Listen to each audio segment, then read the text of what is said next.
खोर्धा सहर नुआ बसस्टाण्ड चंडीचुआ छक पर्यंत रास्तार शोचनीय अवस्था एवं साधारण लोकों बड़ समस्या पलटि।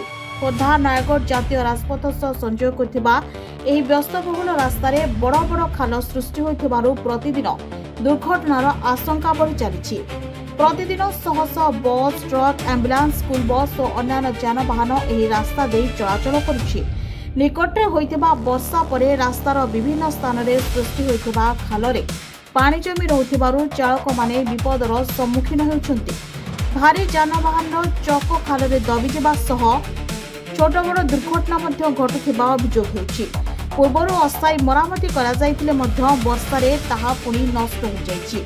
स्थानीय लोके रास्तार स्थायी मरामती और उच्च मानर निर्माण काम करबाकू पूर्त विभाग निकटरे दाबी करछन्ति।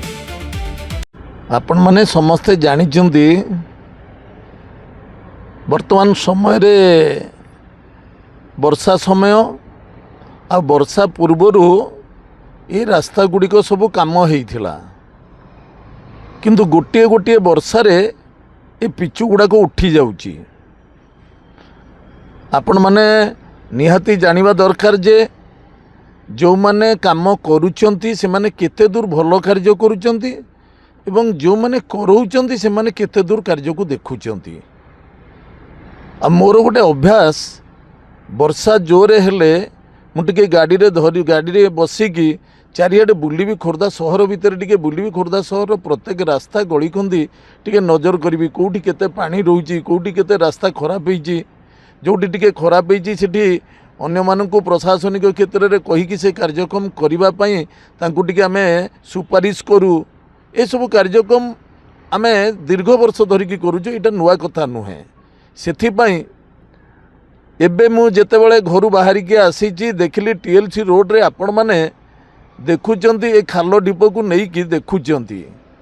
वास्तव रे मु निजे गाड़ी लेके सेठी आसीली, से गाड़ी मते लागिला सते केमती जे गाड़ी तो टिके जोरे हेले गाड़ी लेउटी पड़िबो सेठी एडे जोरे खाल होईची। एभली भाबरे रास्ता गुड़िक खोर्धा होची डिस्ट्रिक्ट रो हेडक्वार्टर आकु बेसी गुरुत्व देकी कार्यक्रम करिबा कथा। जो माने दायित्व रे अछंती कि नेतृत्व नौचंती सेमानकर ए खोर्धा सहर प्रति कौनसी प्रकार तांकर दायित्व नथिला बळी जणा पडुची। तेणु एगुड़िक सब ठीक नुहे।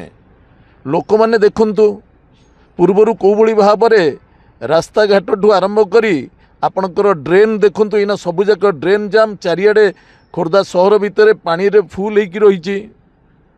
आपण इलेक्ट्रिक खुंटी को देखंतु संध्या बेले आसिकी इलेक्ट्रिक लाइट गुडाक जळुनी केही सते जेमती माँ बापा नाहंती। ए टाइप रहले केमती चलिबो केमती? लोक कोण एइथि पई माने सरकारंकर शासन को नजर करिथांती ना नेतृत्व जे करचंती तांको नजर करिथांती। तेणु दयापूर्वक मु आपणक माध्यम रे अनुरोध करुची, सरकार को अनुरोध करुची, खोर्धार जो प्रशासन को मध्य अनुरोध करुची। एंटर आरएनबी ठू आरंभ करी एग्जीक्यूटिव ऑफिसर खोर्धा म्युनिसिपालिटी पर्यंत ए गुड़िक तदारख करी यथाशीघ्र ए ठीक ठाक कले जनसाधारण माने उपकृत हो पारे, भल लगे। मो लोतक बिंदु पट्टनायक खोर्धा जिला वकिल संघर सभापति अधिवक्ता।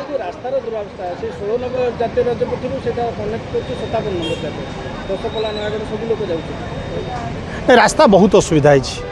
रास्ता बहुत जो लगाण वर्षा जो आमर तो खोर्धार टीएलसी ऑफिस पाखे गोटे बोले 2 फुटर गोटे विराट बड़ खात होती। मुझे सका आसला बेले से पटे लोक बहुत जमा होते। मुझे अधिकारी निजे मो तरफ फोन करी ये जो रास्ता घाट है शीघ्र बोले सजाड़ा दरकार, ना जनजीवन बहुत अस्तव्यस्त और हानि हो पारे।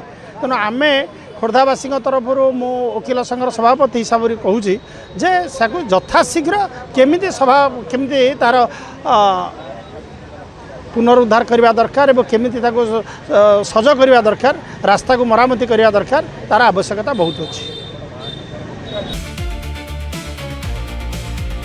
खोर्धारू प्रियंका महापात्र प्रतीक्षा न्यूज।